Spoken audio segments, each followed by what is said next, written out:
ನಮಸ್ಕಾರ ರೀ ಅಪ್ಪ. ನಗಬೇಕು ಅಳಬೇಕು ಒಂದೂ ಗೊತ್ತಾಗವಲ್ದು. ಯಾಕಂತೀರೇನ? ಇನ್ನೇನು ಮಾಡೋದ್ರಿ, ಮತ್ತು ನಮ್ಮ ಶೆಟ್ರು ನೋಡಿದ್ರೆ ಎಡವಟ್ಟು ಮಾಡ್ಕೊಂಡು ಕುಂತಾರ. ಈಗಾಗಲೇ ಎಲ್ಲರಿಗೂ ಸುದ್ದಿ ಗೊತ್ತಾಗಿರ್ತೈತಿ. ನಾನು ಹೇಳೋದು ಏನಪ್ಪ ಅಂದ್ರೆ, ರಾಗಿ ಮುದ್ದಿನ ಚಮಚದಾಗ ತಿನ್ನೋ ಹುಡುಗಿನ ಮದುವೆ ಆಗಿದ್ದು ದೊಡ್ಡ ತಪ್ಪು ಚಂದನ್ ಶೆಟ್ರದು ಅಲ್ರಿ. ಪಾಪ ಭಾಳ ಹಳೆಯ ಕಾಲದಲ್ಲಿ ಇರೋ ಥರ ನಮ್ಮ ಶೆಟ್ರ ತಾಯಿ ಅದಾರ. ಅವರು ಜೀವನದಾಗ ಈಗೀಗ ಬಣ್ಣದ ಲೋಕ ನೋಡಕತ್ತಾರ. ಅಂಥದ್ರಾಗ ನಮ್ಮ ಶೆಟ್ರು ನಿವೇದಿತಾನ ಮದುವೆ ಆದರು. ನಮ್ಮ ನಿವೇದಿತಾಗಾರ ಏನು ಗೊತ್ತೈತ್ರಿ ಕಷ್ಟ ಅಂದ್ರೆ, ಸುಖದಿಂದ ಬೆಳೆದು ಹುಡುಗಿ ಐತಿ. ಪಾಪ ಆಕಿದು ತಪ್ಪಿಲ್ರಿ. ಶೆಟ್ರು ಜೀವನದಾಗ ಭಾಳ ಕಷ್ಟ ಅನುಭವಿಸ್ಯಾರ. ಒಂದು ತುತ್ತು ಕೂಳಿಗೂ ವಿಲ ಒದ್ದಾಡ್ಯಾರ. ಪ್ರತಿದಿನವೂ ಹೋರಾಟ ಮಾಡಿ ಮಾಡಿ ಕೊನೆಗೆ ಒಂದು ಹಾಡು ಅವ್ರ ಕೈ ಹಿಡಿತು.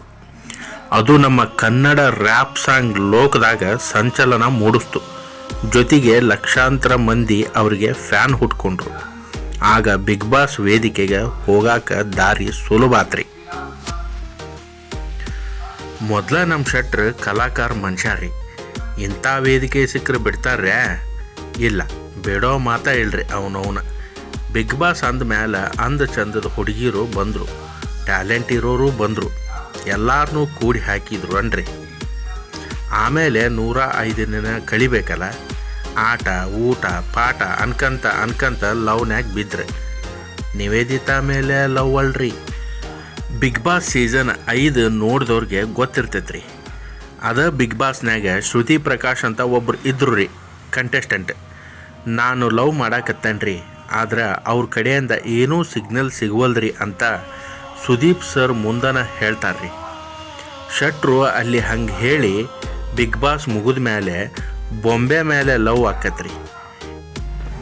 ಹಿಂಗೆ ಒಂದು ಸಲ ಯುವ ದಸರಾದಾಗ ಪ್ರಪೋಸು ಮಾಡ್ತಾರೆ, ವಿವಾದನೂ ಮಾಡ್ಕೊಂತಾರೆ, ಕೊನೆಗೆ ಮದುವೆನೂ ಆದರು.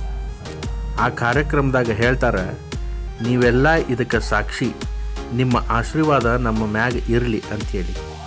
ಆದ್ರೆ ಇವರಿಬ್ಬರೂ ಸೇರಿ ಮಾಡಿದ್ದೇನು? ವಿಚ್ಛೇದನ. ಶೆಟ್ರ, ನೀವು ತಪ್ಪು ಮಾಡೀರಿ ಅಂತ ಹೇಳಕತ್ತಿಲ್ಲ. ನಿಮಗೆ ಬೇಜಾರಾಗೈತೋ ಖುಷಿ ಆಗೈತೋ ಗೊತ್ತಿಲ್ಲ, ಆದ್ರೆ ನಿಮ್ಮ ತಂದೆ ತಾಯಿಗೆ, ನಿವೇದಿತಾ ತಂದೆ ತಾಯಿಗಂತರೂ ಬೇಜಾರಾಗಿರ್ತೈತಿ. ಯಾಕಂದ್ರೆ ಕಣ್ಣು ಮುಂದೆ ಮಕ್ಕಳ ಜೀವನ ಹಾಳಾಗೋದನ್ನು ನೋಡ್ಕೊಂತ ಅವ್ರಿಗೆ ಇರೋಕ್ಕಾಗೋದಿಲ್ಲ ರೀ. ಹಂಗೆ ನೋಡಿದ್ರೆ ಬೇರೆಯವ್ರ ಮನೆ ವಿಚಾರ ಮಾತಾಡೋದು ತಪ್ಪು ರೀ. ಆದ್ರೆ ನೀವು ಮಾದರಿ ಆಗಬೇಕಾದವ್ರು. ಹಿಂಗೆ ಮಾಡಿದ್ರೆ ಜನಸಾಮಾನ್ಯರ ಜೀವನ ಹೆಂಗೆ ರೀ ಶೆಟ್ರ? ಕೊನೆಯದಾಗ ಒಂದು ಮಾತು ಹೇಳಕ್ಕೆ ಇಷ್ಟಪಡ್ತೀನಿ ರೀ. ನಿವಿ ಅವರು ಇಲ್ಲ ಅಂತ ನಿಮ್ಮ ಜೀವನ ಹಾಳು ಮಾಡ್ಕೋಬೇಡ್ರಿ. ನಿಮ್ಮ ಕಡೆಯಿಂದ ಇನ್ನೂ ಚಲೋ ಗಿಚ್ಚು ಹಾಡು ಬರಲಿ. ದೇವರು ನಿಮಗೆ ನೆಮ್ಮದಿ ಕೊಡಲಿ. ನಮಸ್ಕಾರ ರೀ.